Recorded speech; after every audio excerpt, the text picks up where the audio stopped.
Almighty God, King of kings and Lord of lords, you provide for your people by your power and rule over them in love. Hear us as we give thanks for the life of your servant, Queen Elizabeth, for her faith and her dedication to duty, for good memories of her visits to Leicester and Leicestershire and the ways in which she touched our lives more personally. As we mourn her death, bless our nation and all who serve in positions of authority and responsibility. May her example of humble service continue to inspire us. Now, Lord God, grant to your servant, our King, the spirit of wisdom and discernment, that being devoted to you with his whole heart, he may so wisely govern, that in his time we may live in safety and in peace. Through Jesus Christ our Lord. Amen.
Thank you very much.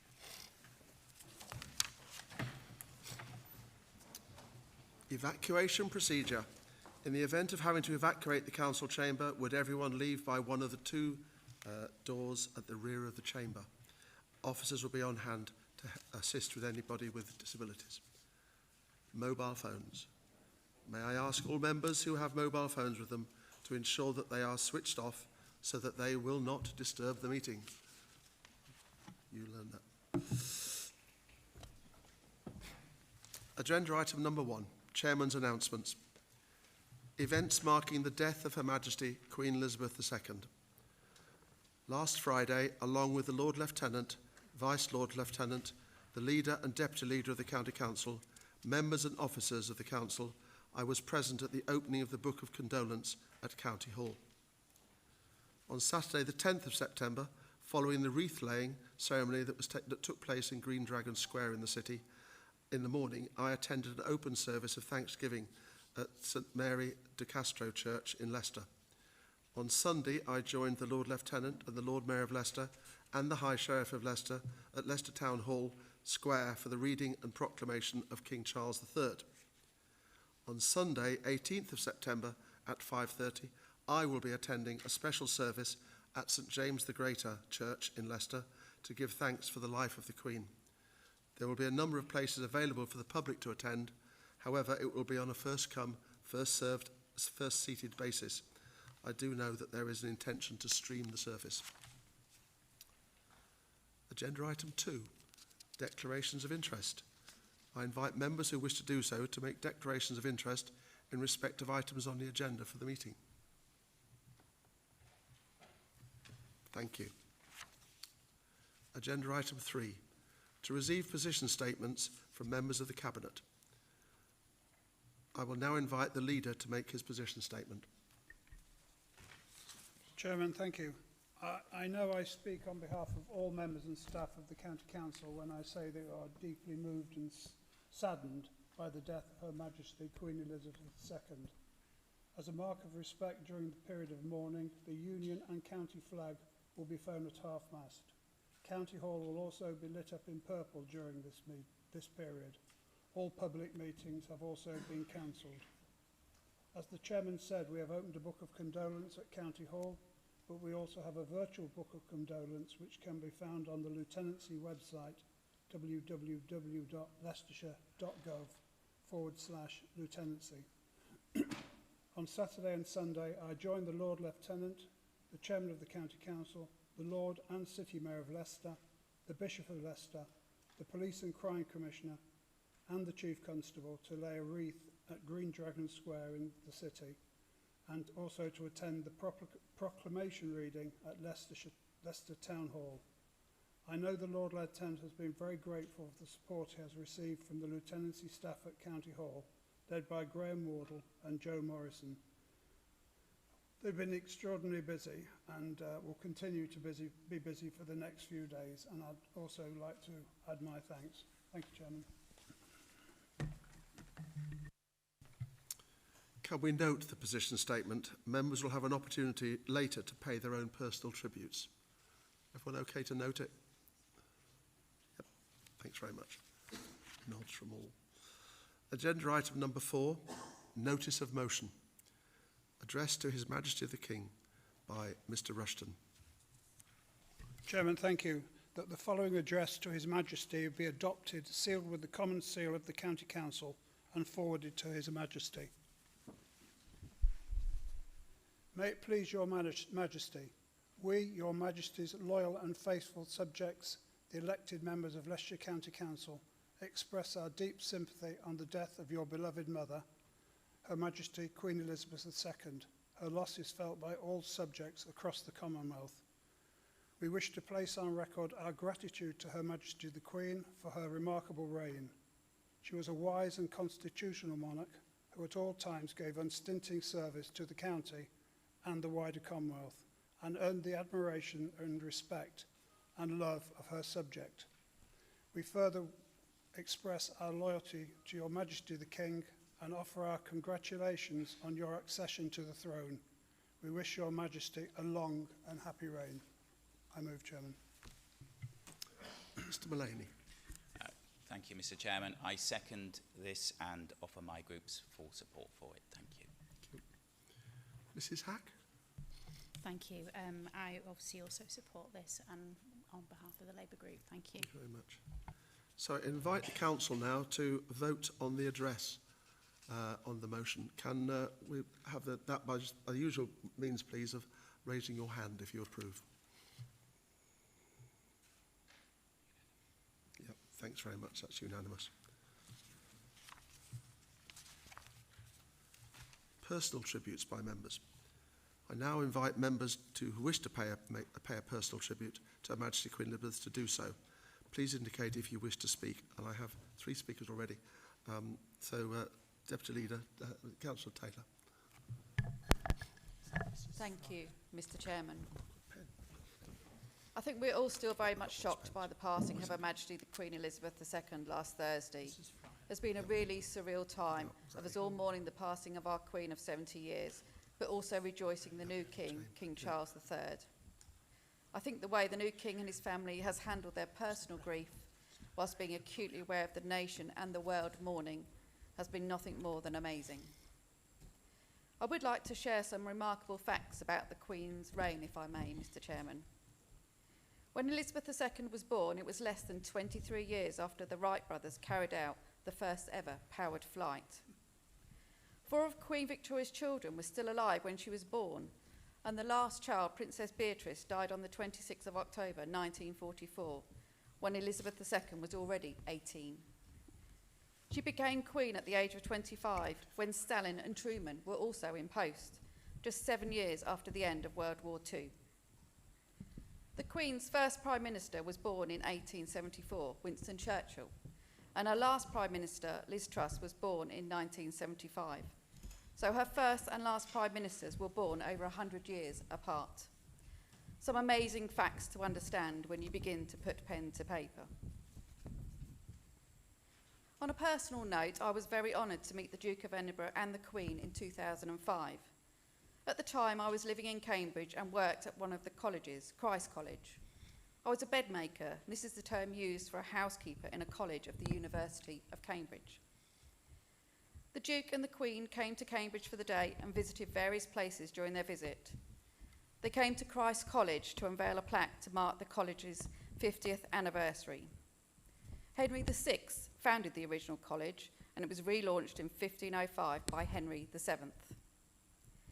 Each department at the college were asked to hold a ballot of staff who would like to meet the Queen, and I was lucky enough to be pulled out of the ballot to be included in the welcome group. It was a fantastic day, the sun was shining, and I took my mother with me. When I spoke to the Queen, she asked me what I did at the college, and I told her I was a bedmaker and worked in the new court block where the freshers lived at their first year at university. She replied to me, there were young people there then. I said yes, the first time many of them live away from home, and she replied to me, you're the mother for the year. And I think she was a mother to all of us throughout her reign. My mum stood at the side of the group looking after all our ladies' handbags while we all met the Queen. The Duke spotted her, and she had a lovely chat with the Duke, and I have a fantastic photo of them both. At the end of the conversation, the Duke asked my mum, was she the bag lady? I continue to call her the bag lady to this day. I have taken time to reflect over the past few days, and I will continue to do so until the Queen's funeral on Monday. I've joined colleagues and friends at multiple events over the past few days to mourn together and pay our respects. Her Majesty was an inspiration and guide to so many of us. We thank her for a lifetime of service to the nation, and we take strength from that as we begin to move forward slowly, as I'm sure that is what she would have wanted us to do. We are part of history, something we will pass on for generations to come. As always, as our grief eases and we move forward with the new King Charles III, we will look back with fond memories, but also begin to look forward to our new King's reign. God save the King. Thank you, Mrs. Taylor. Mr. Mullaney. Thank you, Mr. Chairman. We meet today as people locally, nationally and internationally remain in mourning for our late monarch, Elizabeth II, a lady who gave 70 years of unstinting service to the nation, our longest-serving monarch, outlasting the previous 64 years that Queen Victoria served on the throne, a monarch for whom the vast majority of us, it was the only monarch that we lived under, although within the country there are some, including in this room, who will have seen other monarchs, but most of us would not. The Queen had a huge impact on people locally, nationally, and internationally. At a local level, the Queen made a series of visits to Leicester and Leicestershire during her reign. Early in her reign in 1958, she visited the City and Victoria Park and the University of Leicester. More recently, Her Majesty had a very successful and popular visit to Leicester in 2012, where she visited De Montfort University as part of her Diamond Jubilee celebrations. And most recently, Her Majesty came to give some of the Maundy money out in 2017 to old age pensioners. So she's had a lot of connections with the county and the city over the years. And nationally, the Queen has overseen 70 years of huge social and technological transformation in the country. Whilst the Queen came to power as head of state, as head of an empire, which although by then didn't include India, which had been granted independence in the late 1940s, still saw much of Asia, Africa, and the Caribbean as part of the British Empire. During her rule, a huge proportion of the world was decolonized and given independence, and it is a tribute to the Queen that those former occupied territories were able to come together as independent nations in a spirit of friendly cooperation in the Commonwealth. And for many people in the Commonwealth, the Queen was an admired figurehead and leader and example. Her Majesty continued to serve the country unceasingly into her 90s, giving a unifying figurehead at a time when there were many divisions in recent years in the country.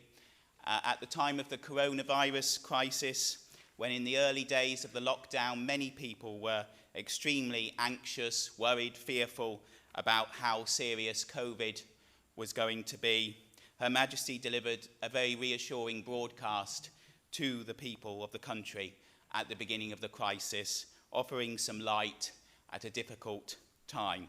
And then she had to face the loss of her long-standing and much-loved husband, Prince Philip, and the restricted nature of the funeral due to COVID regulations.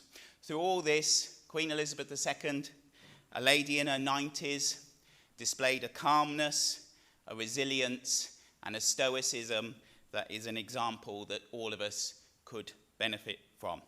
I salute, respect, and thank Her Majesty for her 70 years of service to the people of Leicestershire, the United Kingdom, and the wider world.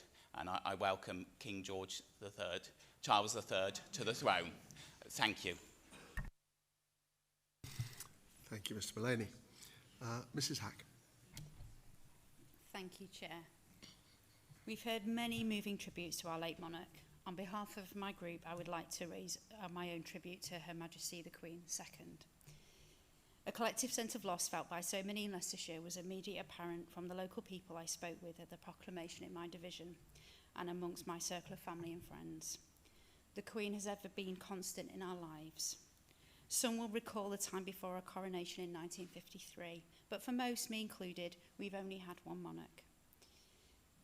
She's always been there until now. The Queen's sad death has prompted a disturbance to our normal life. For some, this is a ripple, whereas others will feel this loss so much more painfully. This is fine by me, since emotion and the way that emotion is expressed by people, they have no rules. We feel the loss we feel, and I'm sure the ceremonies that we're observing at this time will give great comfort to those who are hurting at the moment. We remember the Queen's service. We salute her immeasurable contribution as our monarch and the head of the Commonwealth. Her obligations were many, but she never wavered. This was clear during her address to the nation on the onset of COVID-19. She gave us all hope that we would see our friends and family again. And her exemplary conduct at the Duke of Edinburgh's funeral set an example for millions, set an example for us all. And we did get the sense that we were all in this together. My favourite story that I've heard over the weekend about the Queen dates from 2019. And it goes, a group of American tourists bumped into the Queen as she walked near her Balmoral estate, and they didn't recognise her. They chatted with the sprightly 93-year-old at the time in her tweeds and headscarf, asking if she lived nearby. She simply replied, yes. They asked her if she'd ever met the Queen. It is said that she jokingly answered no, but the aide who was accompanying her had, on many occasions. Our American friends immediately switched their attention to a somewhat perplexed protection officer. I think that probably would have given her a little wry smile. Finally, our thoughts go to the royal family. I watched yesterday the silent vigil kept by the Queen's children ever, and it was incredibly moving, so poignant. I really don't know how the family find the strength to undertake such a painful and highly public duties after losing their mother. A family now led by our new king, King Charles III. The Queen, in some ways, an impossible act to follow, but it is clear the commitment to service has passed from mother to son. For me, 3 p.m. on Christmas Day will not quite be the same. Nonetheless, it's my privilege to offer this tribute. Long live the King. Thank you, Mrs. Hack. Mrs. Fryer. Thank you very much, Mr. Chairman. I haven't got a prepared speech. I am probably one of the few people in this room today that can remember the late King George VI. I was born into a military family. My father served for nearly 37 years. So therefore, my whole childhood and growing up was, wherever we were in the world, the allegiance to the Queen, or the King, first of all, and then the Queen. I can well remember my when the late King died, my father going into court mourning and wearing his uniform, obviously, and his black armband for many months. I myself, in my own way, did serve the Queen. I worked at the British Embassy in Paris.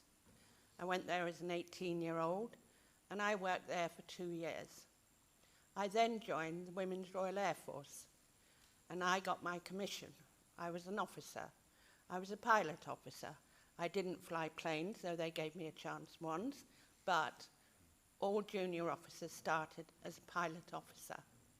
I was looking this morning at my framed commissioning document signed by the Queen, and it is a pride of place and an honour that I did that. It was hard work, and during my service as a pilot officer in the Royal Air Force, I served at Fighter Command Headquarters after my training, and I also served in Northern Ireland before the main troubles started. One of the duties, besides day-to-day work, of a junior officer, the most junior one, at any mess dinners or formal dinners, is Mr. Vice. We were all Mr. Vice. We were not Miss Vice or Madam Vice. And the duty of Mr. Vice is at the end of every dinner to propose the loyal toast.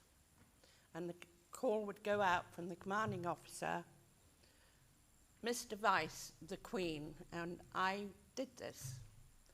But I did it at the top of Snaefell Mountain because it was during my training.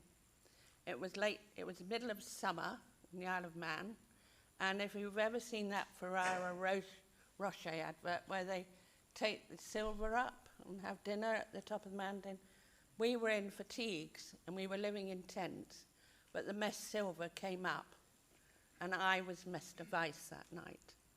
So I've lived partly through the late King, but also 70 years with our late Queen Elizabeth II. And I now would pledge my loyalty and in my own way my allegiance to His Majesty Charles III. God save the King. Thank you very much, Mrs. Fryer. Mr. Bray. Yes, thank you, Chairman. I rise with great sadness to offer my tribute on behalf of myself and the people of the St Mary's Division on the sad death of Her late Majesty Queen Elizabeth. Much has been said by politicians, faith leaders, TV presenters and others over the past few days about the 70-plus years of impeccable, selfless public service by a Queen who dedicated literally her whole life to this country and from people across the Commonwealth. No words can express the deep debt of gratitude that we all owe her. Anyone who's had the honour of being present on a royal visit will know what an unforgettable and magical occasion it is. I myself had that honour on meeting Her late Majesty and His Royal Highness the Duke of Edinburgh back in 2003. It was during the time when I served on Chesterfield Borough Council and I had the cabinet responsibility for the town centre and markets. The Queen visited the borough of Chesterfield on the 800th anniversary of the market charter being presented by her ancestor. It was a very cold and very, very wet November day. Myself and the other people who had been chosen to greet the royal party were lined up under a specially erected market stall waiting for the royal party to arrive. We were handed out a protocol sheet, and on the roof opposite there was police marksmen lined up, and I have to admit I felt a little bit daunted by the whole experience. I need not have worried. The Queen and Duke arrived and immediately put everyone at ease. The warmth and sense of humour that so many people have commented on over the past few days shone through, and for the few moments that I got to speak to her, she really did make me feel that you were the most important person there on that day. She was completely natural and incredibly interested in what I had to say. Her sense of occasion is something I've always admired, especially in some of our nation's darkest times. From the famous radio broadcast she gave as a teenager with her sister, offering comfort to the evacuees of the East End, to the more recent during the COVID, as Michael said, and the Grenfell aftermath. We all remember her visiting the scene. She always seems to have the right words which genuinely comforted people in their sorrow and grief. I'm so pleased that Her Majesty was able to see the events put on for a recent Jubilee. Many of my constituents held street parties and other celebrations, and seeing the literally thousands of people packed into Hollycroft Park for the fantastic Proms in the Park event demonstrated the affection for the Queen, and they very much wanted to attend to mark her 70 years on the throne. Anybody who says the royal family isn't as popular today as they once were clearly not in Hinckley on that weekend. I'm delighted to see many hundreds of people attend the proclamation of the new monarch, His Majesty King Charles, in Hinckley on Sunday. Charles has probably had the longest apprenticeship in history, and his lifetime of service will equip him for the excellent job he will do. I think the dignified manner that he's carried out his duties since last Thursday, despite his own personal grief, shows that we're in good hands. I'll close by adding my personal thanks to Her late Majesty for a long service and wishing King Charles a very long and happy reign. God save the King. Thank you very much, Mr. Bray. Mr. Bill. Thank you, Mr. Chairman. I suppose that as we grow older, we become used to saying goodbye to friends and family. But somehow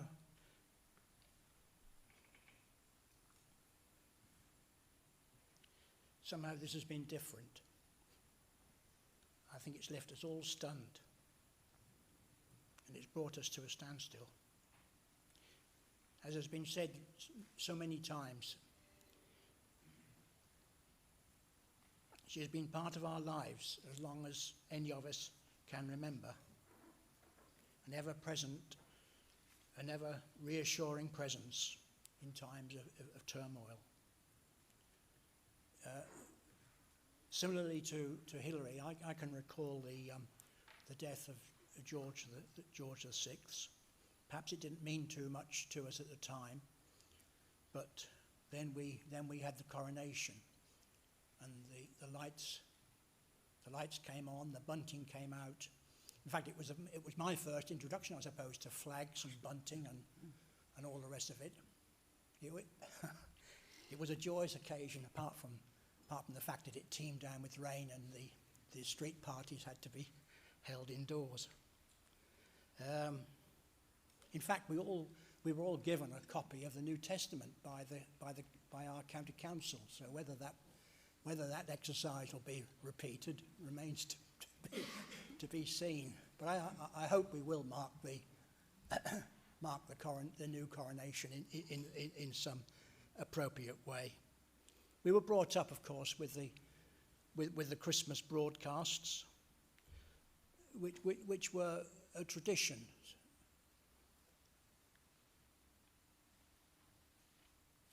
First of all, we heard the Queen on the radio, and then when television came in, we sat round the television set and saw her there. One of the many privileges that I've enjoyed over the past 40 or so years has been the occasions when we have seen the royal family close up in the way they operate.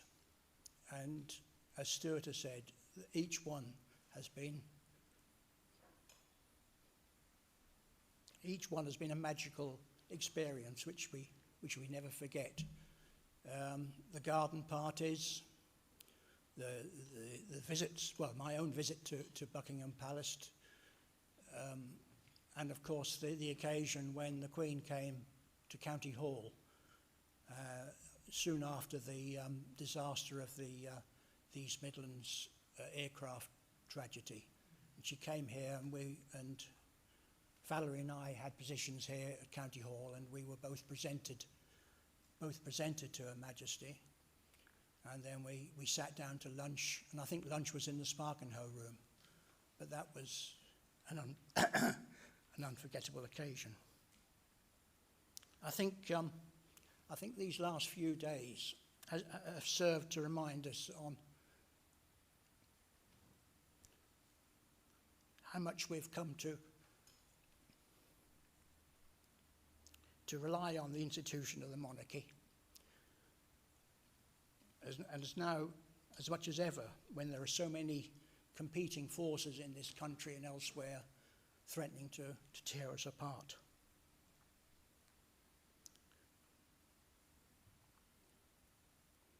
can I suggest, Mr. Chairman, that the best tribute to the late Queen would be to act more in terms of tolerance and understanding between us, and to give our full support to our new King. God save the King. Thank you very much, Mr. Bill. Mr. Poland. Thank you, Mr. Chairman. On the evening of the 5th of February 1952, my then 25-year-old granddad went to sleep and awoke to the news that the King had died overnight and there was a new Queen, the same age as him, 25 years old. 70 years later, my granddad's great-grandchildren also went to sleep in the reign of the same monarch that came to the throne that February morning. Britain, a lifetime has passed between those years, and Britain has changed beyond recognition. In 1952, Britain was still recovering from the Second World War. The city was scarred with bomb craters, rationing was in place, and so was conscription. And very few people owned a television or phone in their own home. 70 years later, humanity's expansion into space brought about huge advances in communication technology. Television and radio led to massive additions to Britain's art and culture, with bands such as the Beatles, the Rolling Stones and Queen spreading British music throughout the world, along with British television and film becoming internationally popular. Arguably, the greatest change throughout that time, though, has been the invention of the internet, which has changed our country and world in ways which could not possibly have been imagined even a few decades ago. Throughout all of that, though, one thing remained constant. Her Majesty the Queen remained front and centre of national life. She was at the centre of our political system, yet not a politician. She was the source of all justice in our country, yet not herself a judge. She was once one of the greatest statesmen to have ever lived, whilst at the same time being seen someone millions in this country felt a deep and personal connection to. Her Majesty the Queen reigned for 70 years, and yet the love and affection people felt for her only grew as the years passed. She was indeed Elizabeth the Great. I myself never met the Queen, but was once lucky enough to be in her presence at a garden party at Buckingham Palace in 2019, along with Mr. Bedford there. Although physically the Queen was quite a small lady, I had the strong sense that I was standing only a few feet away from a towering figure, from someone who was the personification of this country, our values, and our history. Her Majesty met virtually every leading figure for nearly 3/4 of a century, including 13 US presidents, which is more than a quarter of all the US presidents who have ever served. She met 5 popes and appointed 15 British prime ministers, which, as Councillor Taylor has said, was Winston Churchill was her first and Liz Truss her last. The Queen was there for England's football's proudest day, presenting the World Cup to Bobby Moore in 1966, and played a central role when the Olympics returned to our shores in 2012, meeting James Bond and, of course, famously parachuting into the stadium for the opening ceremony. I suspect it will be when she had tea with Paddington, though, that my children will remember her most fondly. When I saw the Queen, I knew I was in the presence of someone who will be spoken about with admiration and pride, not just by those of us who were fortunate enough to have lived during her reign, but by countless generations in centuries yet to come. Her name will indeed live forever. Now we have a new monarch, Charles III, and he could not have wished for a better teacher in his role. Our support and loyalty now goes to him, and in the words of the national anthem, may he defend our laws and ever give us cause to sing with heart and voice, God save the King. Thank you very much, Mr. Poland. Mr. Brecken.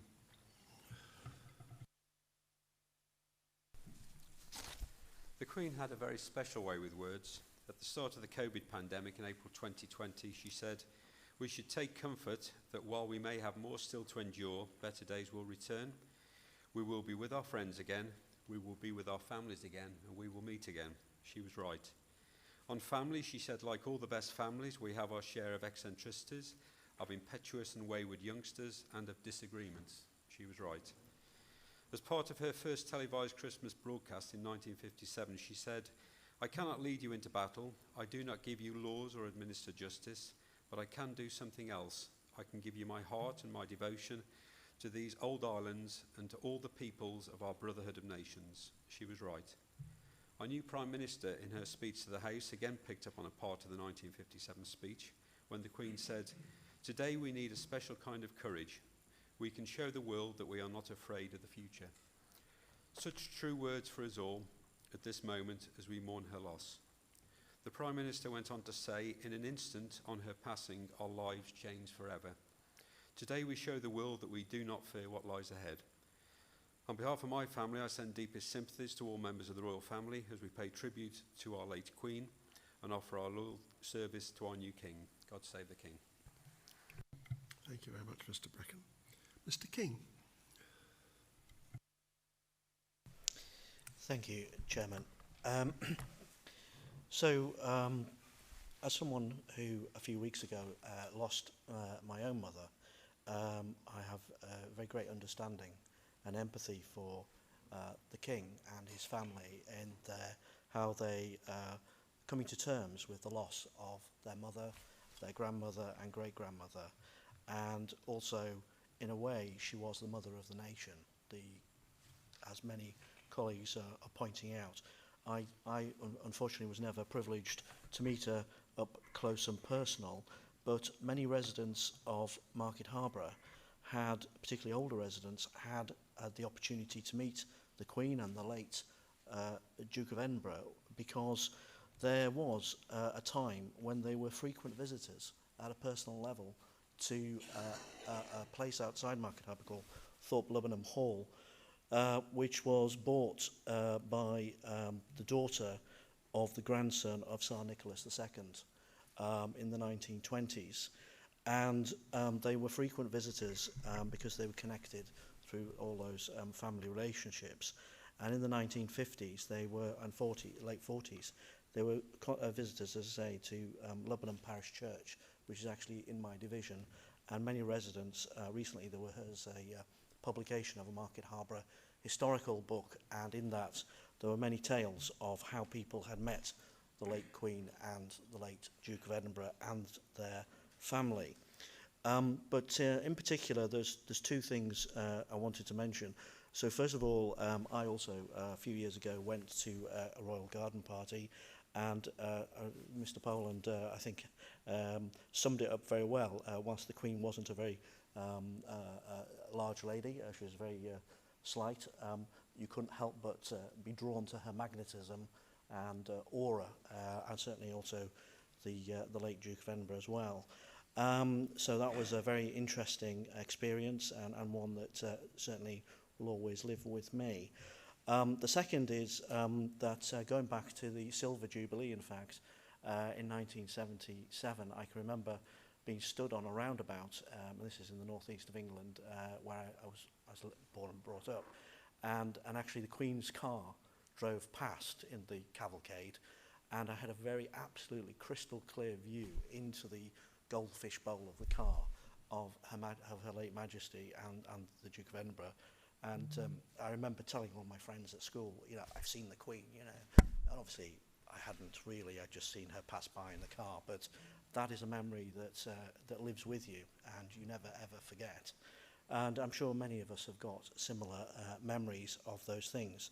So I think I'd also like to thank all the work that the Lord Lieutenant's office has done, and the County Council officers elsewhere over the last few days in all the events and commemorative events, etc., that have taken place. And also send my good wishes to the new King and wish him well in his role. God save the King. Thank you. Thank you, Mr. King. Mr. Bedford. Thank you, Mr. Chairman. I want to join the leader and indeed every member of this council in sending our condolences to the King and the royal family at this sad time. Her Majesty the Queen's reign spanned 7 decades, a period that saw immense social and political change. I was recently reminded at Desford Scarecrow Festival, whose theme this year was the Platinum Jubilee, just how much history was made during that time. In 1953, the year of the coronation, the first men conquered Mount Everest, and there were significant breakthroughs in discovery of the structure of DNA. In the 60s, we saw man land on the moon, and indeed England win the World Cup. In the 70s, we saw the decimalisation of our currency and the first mobile telephones. In the 80s, we saw the fall of the Berlin Wall. In the 90s, the opening of the Channel Tunnel and the creation of the World Wide Web. The new millennium saw the mapping of the human genome and the proliferation of social media. And of course, as James has mentioned, who could forget the double act that Her Majesty performed at the 2012 London Olympic Games with James Bond, and more recently with her skit with having a cup of tea and a marmalade sandwich with Paddington Bear. In 2019, as James mentioned, it was a real honour to attend Buckingham Palace for one of the Queen's garden parties. This was a truly amazing experience, with the Queen and Prince Harry mingling with representatives of various charitable groups and organisations. The Queen had this remarkable ability to focus her attention on you, to make you feel like you were the only person in the room.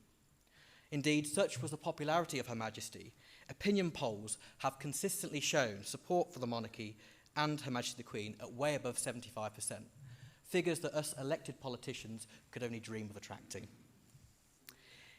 Indeed, it is somewhat ironic that many public bodies and national events have been cancelled during this period of national mourning. I say it's ironic because Her Majesty continued her own loyal service to the very end, appointing her 15th Prime Minister just days before her passing. Her sense of duty coming before all else. So I say this, Your Majesty, thank you. Thank you for a lifetime of devotion to the nation, the Commonwealth, and your people. God save the King. Thank you, Mr. Bedford. Mr. Morgan. Thank you very much, Mr. Chairman. I hadn't intended to say anything, but listening to everyone else's comments, I thought I'd add a few additional words, particularly around her dedication, Her Majesty's dedication. I know often the chair and mayor of councils are referred to as the hardest working councillors. It's a period when you give up a whole year of your life to serve the council, serve your community. The Queen did that for 70 years. In fact, you could argue even longer than that, because she was born into a role through no fault of her own, through her father becoming king. Then her life, she knew at that point, was going to be dedicated to her country. And for the rest of her life, all 96 years, she gave it to us nationally with humility and with dedication and with true leadership. And I think all of us can thank her for her service, her completely dedicated service to our country. But it's also true, and I think a number of people have mentioned their memories of actually seeing the Queen. In fact, some of the polls suggest that a third of the country have at some point seen the Queen in person, whether it's at garden parties or at parades or standing on the road. That's an incredible number of people. And in fact, recently, in the last couple of days, somebody's calculated that potentially 1 million people have actually shaken her hand over her period of her reign. And that sort of contact for all of us, for all of the people that have actually come across the Queen at any point, it's something you never forget.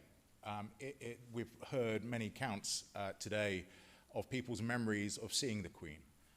The millions of people who have those memories, the millions of people not only in our country but actually overseas as well. When she went on her post-coronation tour to Australia, it's calculated that actually a third of the population of Australia turned out to see her in person. Just staggering and impressive statistics. But for all of us who can remember coming across the Queen, it's often a moment of intense pride to actually see our monarch in person. Somebody that we have heard about, somebody that many of us considered as sort of part of our extended family. And the pride that we all have on actually meeting her and knowing that she's part of our national heritage. For me personally, as an architect, my proudest professional moment was actually the Queen opening one of my buildings, which is just for anyone to have the Queen and the Duke of Edinburgh turning up in person. And you're right, she was very small. To stand beside the Queen was to be quite surprised. In fact, even the Duke was also quite small, substantially taller than the Queen, but also not particularly tall.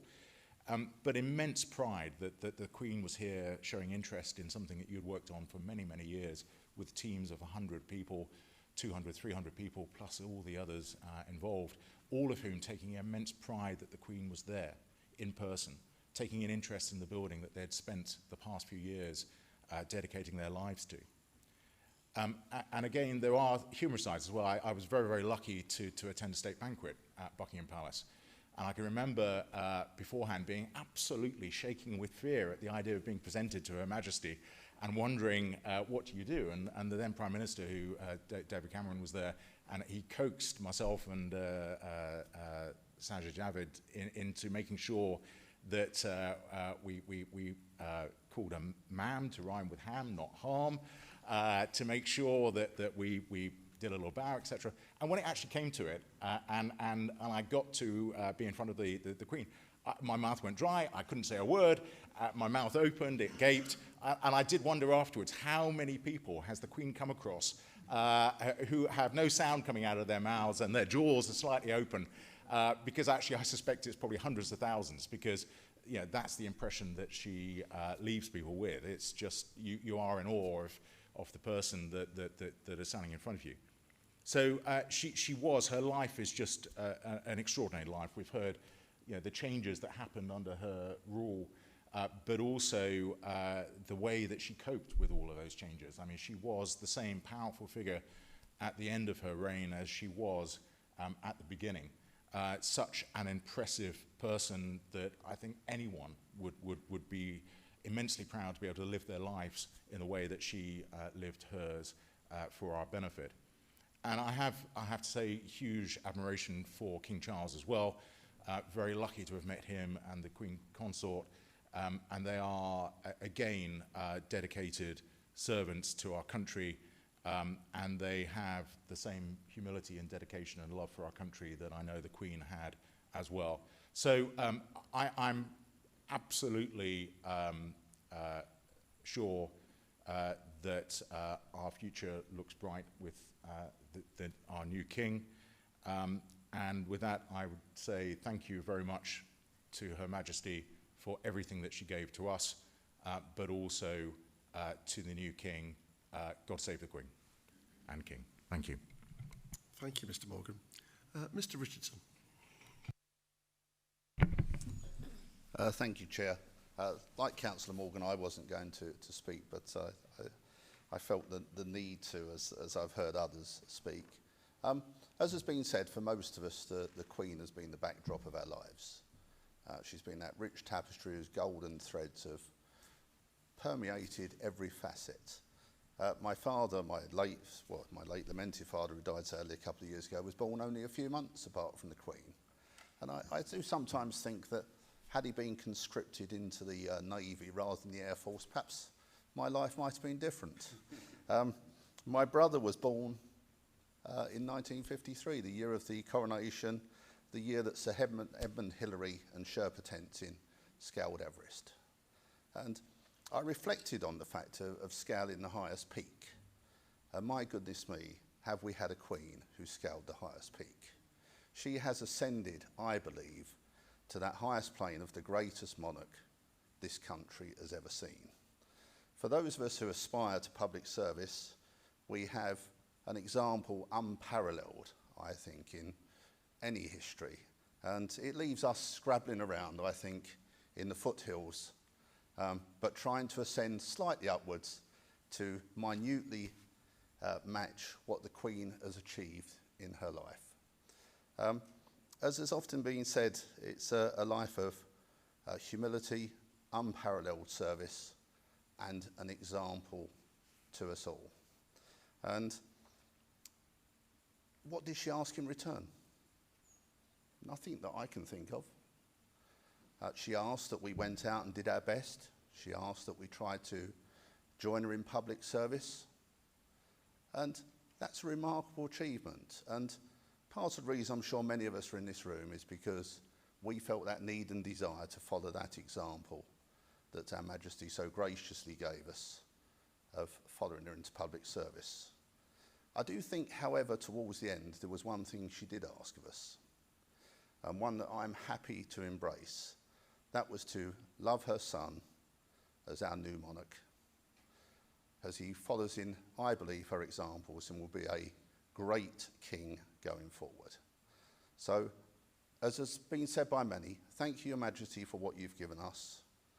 We will give you back, I believe, what you've asked for in return, which is that continuity of the monarch and to look after and a great king, I believe. So, Queen Elizabeth II, may you rest in peace, united with your beloved late husband. God save the King. Thank you very much, Mr. Richardson. I have no other indications. Beg pardon, there's one there. Yes, sir. Thank you, Mr. Chairman. I must learn to put my arm up taller. I'd like to echo my colleague's words and thank Her late Majesty for being our nation's strong, brave and remarkable Commander-in-Chief for all these years. She's been a leader, not just to myself and to all of us in this room, but she's been a constant presence in all our lives.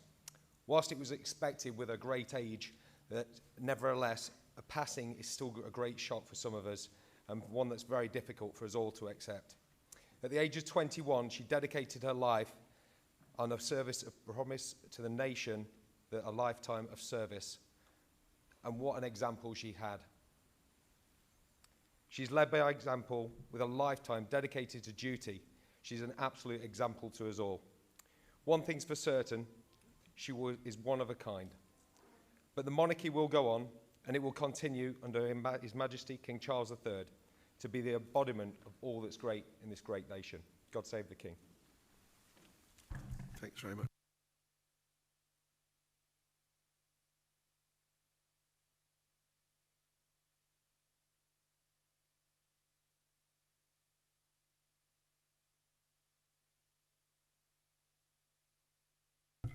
I'll start again.